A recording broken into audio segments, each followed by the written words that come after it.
नमस्कार दोस्तों, आप सभी का स्वागत है मेरे चैनल स्प्रेडिंग स्पिरिचुअलिटी में। आज की इस वीडियो में हम जितिया व्रत कथा सुनेंगे।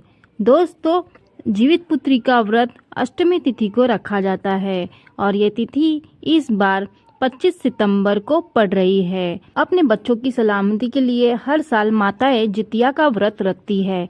मान्यता है कि ये व्रत रखने से संतान की आयु में वृद्धि होती है और उनके जीवन में आ रही विभिन्न समस्याएं भी कम होने लगती है।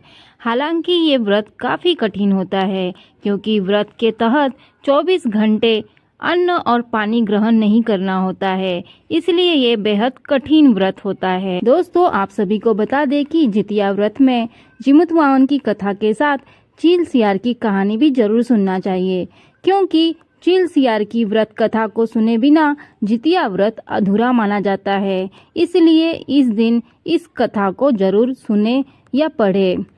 व्रत कथा की शुरुआत करने से पहले आप सभी को जितिया व्रत की ढेर सारी शुभकामनाएं। दोस्तों, कथा की शुरुआत करते हैं। एक समय की बात है, किसी वन में एक चील तथा सियारिन रहती थी। चील तथा सियारिन में गहरी मित्रता थी। चील तथा सियारी दोनों हर काम को मिल बांट के करती और प्रेम भाव से रहती थी। एक बार कुछ महिलाएं जंगल में आई और वहां किसी जीवित पुत्री का व्रत के बारे में आपस में बात कर रही थी। यह सब देख चील के मन में जिज्ञासा जाग गई। वह महिलाओं के पास गई और व्रत के बारे में पूछने लगी। महिलाओं ने जितिया व्रत के बारे में चील को बताया। चील तुरंत अपने मित्र सियारिन के पास गई और उसको जितिया व्रत के बारे में बताया। व्रत को बताने के बाद चील तथा सियारिन ने निर्णय लिया कि वो दोनों भी जितिया माता का व्रत और पूजा विधि विधान से करेगी। चील तथा सियारिन ने जितिया माता का व्रत का संकल्प लिया और शाम को पूजा की। पूजा के बाद ही चील और सियारिन को भूख लगने लगी। सियारिन अपनी भूख बर्दाश्त न कर सकी और वह जंगल में जाकर शिकार करने लगी। सियारिन जब मांस को खा रही थी तब चील ने उसे देख लिया और व्रत तोड़ने के लिए सियारिन को बहुत डांटा, लेकिन चील ने अपना व्रत नहीं तोड़ा और सच्चे मन से जितिया व्रत को पूर्ण किया। अगले जन्म में सियारिन और चील का जन्म बहन के रूप में एक प्रतापी राजा के यहाँ हुआ। सियारिन का विवाह एक राजकुमार से तथा चील का विवाह राजमंत्री के पुत्र से हुआ। कुछ समय बीता तो सियारिन ने एक पुत्र को जन्म दिया। जन्म के कुछ दिन बाद ही उसके पुत्र की मृत्यु हो गई। सियारिन के पुत्र के मृत्यु के बाद उसकी बहन चील ने भी एक पुत्र को जन्म दिया जो जीवित तथा स्वस्थ था। यह देख सियारिन को अपनी बहन चील से ईर्ष्या होने लगी। सियारिन ने अपने बहन के पुत्र तथा पति को भी जान से मरवाने की कोशिश की, परंतु दोनों ही बच गए।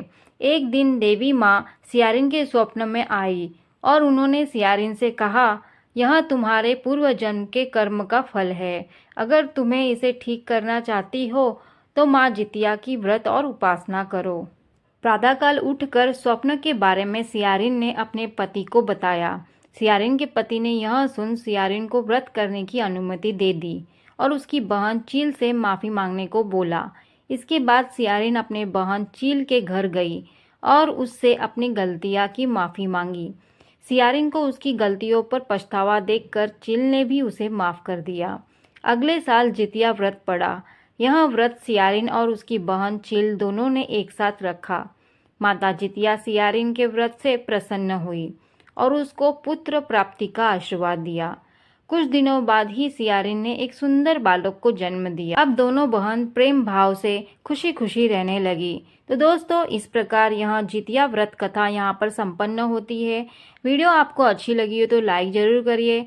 मेरे चैनल पे जो पहली बार आए हैं वो सब्सक्राइब भी करिए। मिलते हैं एक नए वीडियो में एक नई जानकारी के साथ। राधे राधे।